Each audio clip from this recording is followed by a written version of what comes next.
Okay, so you came to us with a huge stack of research on Sudanese pyramids. Right. Articles, maps, even some pretty dense academic papers. Yeah, And you're looking to really go deeper than just the basics, right? that's it. Well, get ready because today we're going deep. I like it. It's a deep dive all about uncovering those hidden gems, Oh. the surprising insights that maybe your sources just kind of hinted at. Oh, I love where this is going. Pyramids instantly just spark our imagination. Right. And when we move beyond Egypt, that's where things get really Or interesting. exactly. Yeah. So to kick things off, let's address the elephant, or rather the pyramid, in the room. Okay. Over 200 of them. Wow. Seriously, when I saw that number in your research, it completely shifted my mental map of the ancient world. Really? How does Sudan have more pyramids than Egypt? Well, it's a fascinating story. Yeah. It starts with a civilization known as the Kushites, Okay. who ruled a powerful kingdom called Kush. Kush. Now, they weren't just building in isolation. Mhm. The Kingdom of Kush actually interacted with and even ruled Egypt for a time Really? as the 25th dynasty. Wow. They're sometimes referred to as the Black Pharaohs, which adds a whole other layer to how we understand Egyptian history. Hold on, they ruled Egypt. They did. That's blowing my mind. Yeah. Okay, so we're seeing connections to a powerful and influential empire already. Yeah. But what about the pyramids themselves? I mean, we all have that classic image of Egyptian pyramids, right? There's Yeah. massive, wide-based structures. Yeah. How do Sudanese pyramids compare visually? We'll think steeper, Okay. more pointed, Oh. almost needle-like. Instead of massive stone blocks, the Kushites primarily used sandstone and brick. Okay. What's really intriguing is the presence of small chapels, often found at the base Oh. of these pyramids. So that's something you don't typically see in Egyptian pyramids. Not really, no. What purpose did those chapels serve? Well, they were often intricately decorated Okay. with carvings and inscriptions, Mm-hmm. suggesting they were used for rituals and offerings Okay. dedicated to the individuals buried within. I see. And here's where those specific insights you're looking for come in. Okay, great. One inscription, for example, describes a ritual offering of milk and honey to appease the deceased's spirit. Really? This hints at a more personal, less formal approach to the afterlife than what we often associate with Egyptian practices. Milk and honey. That's fascinating. Right. It definitely paints a different picture than the grand, almost like bureaucratic afterlife of the Egyptians. Yeah, it does. Okay, so we've got unique architectural features, Right. possible variations in religious beliefs. Uh-huh. Clearly, we're dealing with a civilization that wasn't simply copying Egypt. Yeah. So where in Sudan did the Kushites establish these pyramids? Good question. I'm imagining they weren't just scattered randomly. You're absolutely right. Okay. They're primarily clustered in three key regions. Okay. Meroë, Meroë Nuri, and Gebel Barkal. Gebel Barkal. Meroë, in particular, stands out, Okay. with over 40 pyramids Wow. rising from the desert. Imagine that sight. Oh, wow. But it wasn't just about visual impact. Uh-huh. Remember that article you shared about the Gebel Barkal region? Yes. Well, that's where things get really interesting. Okay. It turns out that the choice of location wasn't arbitrary. Oh, okay. Many pyramids were strategically placed near vital resources like gold mines. Ah, so there's a practical element as well. Exactly. Not just spiritual significance, but Right. also economic power tied to these pyramids. Uh-huh.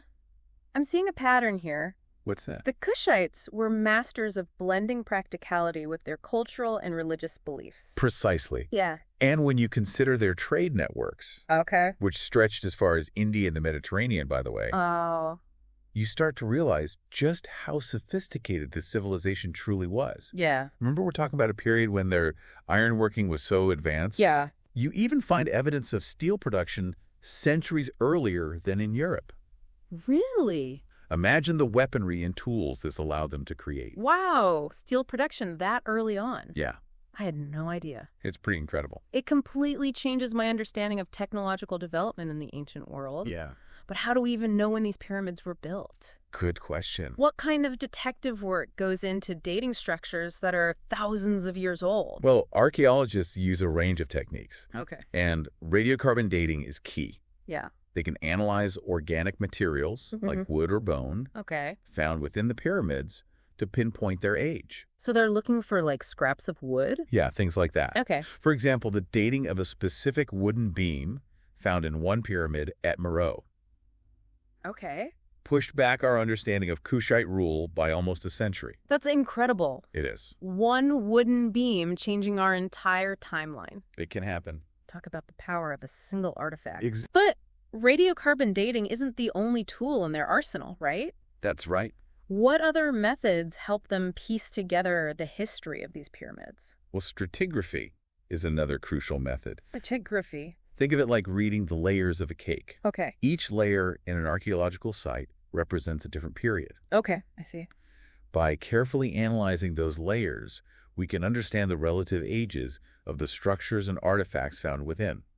Interesting. And speaking of artifacts, Yeah. you had a whole section in your notes about the incredible things discovered inside these pyramids. Oh, yeah, that's where my inner Indiana Jones really comes out. I bet. From what I read, the pyramids have yielded a treasure trove of objects. Right. Gold, jewelry, pottery, even weapons, all offering a window into Kushite life. It really does. What are some of the most intriguing finds you've come across? Well, one discovery that truly stands out is a child A child. buried with an elaborate board game Really? made of ivory and ebony. It suggests not only their incredible craftsmanship, Right. but also their belief that the afterlife required provisions for entertainment. Wow. It gives you a much more human, relatable view of their culture.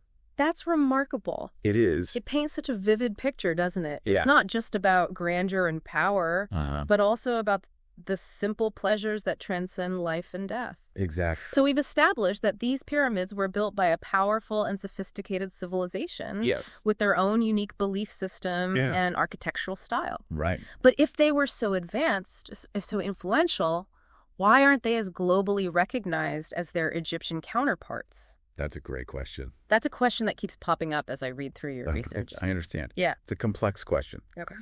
with multiple factors at play. Uh-huh. Part of it has to do with the focus on familiar narratives, Okay. the tendency to view history through a particular lens. Yeah. Media attention tends to gravitate towards the already iconic, and unfortunately, that often leaves incredible civilizations like the Kushites in the shadows. It's true. But there's also the issue of access. Okay. Political instability and limited infrastructure in Sudan have hindered tourism and research for decades. That's a real shame because, as we've seen, the pyramids of Sudan have so much to offer. They do. But it sounds like there's hope on the horizon, right? There is. What are some of the positive developments that are helping to bring these pyramids into the spotlight they deserve? Well, there's a growing movement to reclaim these narratives. Okay. And it's driven by passionate individuals and organizations. Yeah. We're seeing increased international collaboration with teams from around the world partnering with Sudanese experts Okay. to conduct research and conservation efforts. Great. And technology is playing a major role as well. You're talking about those LiDAR scans and drone surveys I read about? Exactly. The ones that are revealing entire lost cities without even lifting a shovel? That's right. That's some next level archaeology. It is really remarkable. So it's a combination of cutting-edge technology, international collaboration, and the invaluable contribution of local communities. Yes. That's really driving this new wave of exploration and discovery. Absolutely. It's really exciting to see. It is. But even with all this progress, there's still a lot of work to be done, right? Of course. What are some of the challenges that still need to be addressed in order to fully appreciate and protect these incredible pyramids? Well, one major challenge is funding. Okay. Archaeological research and conservation require significant resources. And Sudan faces many competing priorities. Yeah, that's true. Another is awareness. Okay. We need to continue to educate the global community about the importance of these sites and the fascinating stories they hold. Absolutely. And finally, we need to ensure that tourism, when it does develop, is done sustainably and ethically, Okay. benefiting local communities and preserving the integrity of the pyramids themselves. That makes perfect sense. It's about finding that balance between sharing these wonders with the world Right. and ensuring their long-term protection and preservation. Exactly. It's a delicate dance, It is. but one that's absolutely crucial. For sure. All right. I'm already feeling like we've barely scratched the surface here. Yeah. And we haven't even touched on the actual construction techniques used by the Kushites. Right. I mean, those pyramids didn't just magically appear. No, they didn't. And I'm betting there are some mind-blowing engineering feats involved. Oh, absolutely. So let's fall into that right after we take a quick break. Sounds good. Don't go anywhere. There's so much more to uncover. I'll be here. All right, so we've established that these pyramids weren't just piles of rocks. Right. They were meticulously designed and engineered by a civilization with some serious know-how. Oh, yeah. What I find fascinating is how they managed to construct these monumental structures, Yeah. especially considering they didn't have access to the kinds of tools and machinery we have today. It's amazing, isn't it? It really is. It's a testament to their ingenuity and adaptability. Yeah. The Kushites, they utilized the resources they had available, Okay. primarily locally sourced sandstone. Uh-huh. They quarried and shaped these stones into blocks, Okay. albeit smaller than the massive ones used in Egyptian pyramids, Right. and used a combination of human labor, Okay. ramps, levers, and rollers to move and position them Wow. with remarkable precision. You know, reading about it is one thing, Yeah. but I bet actually standing at the base of one of these pyramids, Oh, yeah. trying to imagine how they lifted those blocks hundreds of feet into the air. I know. That must be a truly humbling experience. Absolutely. Wow. And when you consider the astronomical alignments Right, of some right. of these pyramids, Okay. often oriented towards specific stars or constellations, Yeah. it adds a whole other layer of complexity and sophistication Really? to their understanding of geometry and astronomy. Okay, so they were master builders, Yes. skilled engineers, Mhm. and astronomers. Clearly, we're dealing with a civilization that was light years ahead of its time. They were very advanced. Yeah, but let's get back to the purpose of these pyramids. Okay. We've touched on the chapels Right. and the potential differences in their funerary practices compared to the Egyptians. Yeah. Can we dive a bit deeper into that? Sure. What were the core beliefs that drove the Kushites to create these elaborate tombs? Like many ancient cultures, the Kushites held a strong belief in the afterlife. Okay. But their specific beliefs and practices were unique to their culture. Right. The pyramids were designed to safeguard the deceased and their belongings for their journey to the next world. I see. Remember that inscription we talked about earlier? Yeah. The one mentioning milk and honey offerings. Uh-huh. Well, in another pyramid at Nubian, Okay. archaeologists discovered a chamber filled with pottery vessels, Really? each containing the remnants of different foods and beverages. Wow. So they had like a feast in there. It seems that way. Interesting. Grains, fruits, even beer. Hmm. It suggests that they believed the deceased needed sustenance and comfort in the afterlife. So it wasn't just about preserving the body. It was about providing for the soul's continued journey. Exactly. Fascinating. And speaking of Nuri, Yeah, that site was particularly important, wasn't it? it was. I remember reading about a powerful Kushite king, Taharka, who chose to be buried there. Right. What's the significance of that site? Well, Nuri served as the royal burial ground for many generations of Kushite rulers, I see. including Taharka, Okay. who was a formidable pharaoh Okay. during the 25th dynasty. Wow. His pyramid at Nuri is one of the largest and most impressive, Okay. and its interior chambers are adorned with intricate carvings Really? depicting scenes from his life and reign. Wow. That's incredible. This site offers a glimpse into the power and prestige of the Kushite monarchy, and it's a testament to the enduring legacy of their kings. You know, it's really striking how these pyramids weren't just about death and burial. They were about celebrating life, commemorating achievements, Right. and ensuring that the memory of these rulers lived on. That's a great point. It's almost like a form of ancient propaganda, Interesting. projecting the power and legitimacy of the Kushite dynasty. That's a great observation. Yeah, and it ties into another intriguing aspect of Kushite culture, What that? their queens. Oh, yeah. Unlike in Egypt, where queens played a more secondary role, Right. Kushite queens held significant power and influence. They did. In fact, several pyramids at Meroë are dedicated to powerful queens, That's right. like Amanishakheto and Amanarinas, Uh-huh. who ruled in their own right and Mhm. even led armies into battle. Pretty amazing. Queens leading armies. Yeah. Now, that's something I definitely didn't learn in history class. I hear you. It seems like the Kushites had a much more egalitarian society than many of their contemporaries. That's likely true. Did this extend to their burial practices as well? It seems Were queens buried with the same level of opulence as kings? absolutely. Wow. In many cases, the pyramids of queens are just as elaborate and richly furnished as those of kings. Okay. And their burial chambers often contain similar types of artifacts, Mm-hmm. weapons, jewelry, pottery, and even thrones. Really? This suggests that they were accorded the same level of respect and veneration in death Wow. as their male counterparts. That's incredible. It is. It really challenges our preconceived notions about gender roles in ancient civilizations, doesn't it? It really does. The Kushites were clearly ahead of their time in many ways. Yes. But as we've discussed, their story is often overshadowed by the more familiar narrative of ancient Egypt. Right. You've mentioned the role of media Yeah. and the tendency to focus on what's already well known. Uh, But what about the impact of historical bias? okay. How has that contributed to the relative obscurity of the Kushite civilization and their incredible pyramids? That's a crucial point. And it's something that scholars and historians are increasingly acknowledging. Okay. For centuries, the dominant historical narrative has been shaped by a Eurocentric perspective, which has often downplayed or ignored the achievements of non-European cultures, Right. particularly those in Africa. Yeah. The Kushites, despite their sophistication and influence, Right. have often been relegated to the sidelines, Okay. portrayed as mere imitators of their Egyptian neighbors. Yeah, I see what you mean. But as more research is conducted Okay. and more artifacts are uncovered, Mm. we're starting to see a more balanced and nuanced view emerge, Good. one that recognizes the Kushites as a unique and powerful civilization in their own right. It's like we're finally starting to see the full picture, Yeah. recognizing the richness and diversity of African history beyond the traditional narrative. Exactly. And that brings me to another question that I've been pondering. Okay. What can be done to further this shift in perspective?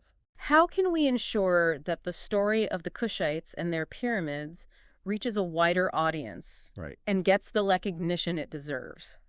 Well, it's a multifaceted effort Okay. that requires collaboration, education, and a willingness to challenge the status quo. Okay. We need to support organizations and researchers working in Sudan, Yeah. providing them with the resources they need to continue uncovering and interpreting these incredible sites. Yes. We need to incorporate the Kushite story into our educational curricula, Okay.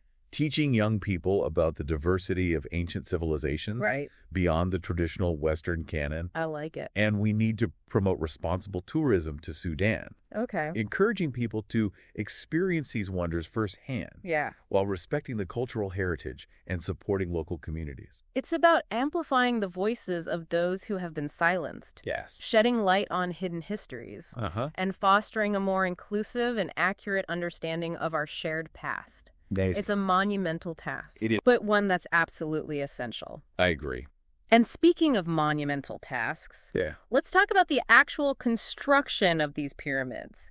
I'm dying to know how they managed to achieve such incredible feats of engineering without the benefit of modern technology. Me too. So let's delve into that right after we take a quick break. Sounds good. Don't go anywhere. The mysteries of the pyramids are just waiting to be uncovered. I'll be here. Okay, so before the break, we were talking about how they actually built these incredible pyramids. Right, those massive structures. It just seems mind-boggling, even with modern technology. Yeah, you can I imagine. mean, building a pyramid seems like such a monumental task. It is a testament to their ingenuity, for sure. So how'd they do it? Well, from what we can gather, they used a combination of human ingenuity, Okay. skilled craftsmanship, and, well, a lot of determination. I can only imagine. I'm just picturing the sandstone blocks, Yeah. some weighing several tons, Wow. being quarried, transported, and then lifted into place. How did they manage that without cranes and heavy machinery? Well, it's a puzzle archaeologists are still piecing together. Okay. We know they used ramps, Okay. levers, rollers, Mm-hmm. and likely a system of ropes and pulleys Mm-hmm. to move those stones. I see. There's even evidence of them creating earthen ramps. Earthen ramps. Yeah, they were gradually built up as the pyramid rose, Oh, wow. allowing them to drag the blocks higher and higher. That's clever. Yeah. But even with ramps, those blocks must have been so heavy. Oh, they were. We're talking about a workforce that didn't have access to wheeled vehicles or draft animals. You're right. So how did they move them? Well, that's where their understanding of physics and leverage comes in. Okay. They likely use rollers and wooden sleds to reduce friction. Okay. And they may have even harnessed the power of the Nile floods The Nile floods. to transport the stones from the quarries. That's amazing. Yeah. It makes sense they were masters of working with their environment, but it wasn't just brute force, was it? No. There had to be a high level of precision involved, Absolutely. especially when you consider the astronomical alignments we Yeah. talked about earlier. Their understanding of geometry and mathematics was quite sophisticated. Wow. They used tools like plumb bobs and measuring ropes Okay. to make sure those pyramids were perfectly aligned Perfectly aligned. with the cardinal directions Okay. and with celestial bodies. I read somewhere that some of their pyramids are aligned with Sirius, the brightest star in the night sky. It's possible. So they were building these structures Yeah. not just as tombs, Right. but as giant astronomical observatories. That's a fascinating theory. It really is. It speaks to the interconnectedness of their knowledge, engineering, astronomy, religion. Wow. It was all intertwined. You know, as we've been talking, I've been thinking about something you said earlier about shifting the narrative. Right. And challenging the way we've traditionally viewed history. Right. I think this whole deep dive into the pyramids of Sudan is a perfect example of that. I agree. It's not just about learning new facts. It's about expanding our understanding of what's possible. Exactly. What ancient civilizations were capable of. I completely agree. The story of the Kushites and their pyramids. Yeah. It's a powerful reminder that there are countless narratives out there waiting to be discovered. Absolutely. Countless perspectives that enrich our understanding of the past. It's about recognizing the diversity of human ingenuity. Yes. Celebrating the achievements of cultures that have often been marginalized or overlooked. Well said. It's like we're opening a door to a whole new world. It is. A world that challenges our assumptions. Right. Inspires us to keep exploring, to keep questioning. Absolutely. To keep digging deeper. That's what it's all about. That's what makes this journey so exciting. It does. There's always more to learn, more to uncover, more to connect with. The story of the pyramids of Sudan is just one chapter in this vast and complex history of humanity. That's a beautiful way to put it. And it's a chapter that's still being written. So for anyone listening who's been captivated by this deep dive, what would you leave them with? That's a good question. What's the one key takeaway that you hope they'll carry with them? I'd say never underestimate the power of curiosity. Okay. Never stop questioning. Never stop exploring. I love that. And never stop seeking out new perspectives. Embrace the curiosity, challenge the status quo, and never stop digging deeper. Couldn't have said it better myself. That's the spirit of the deep dive. And on that note, I want to thank you for joining us on this incredible journey. Oh, it was my pleasure. Into the world of the pyramids of Sudan. Fascinating stuff. It's been an absolute pleasure exploring these hidden wonders with you. Likewise. Until next time. Keep exploring, everyone.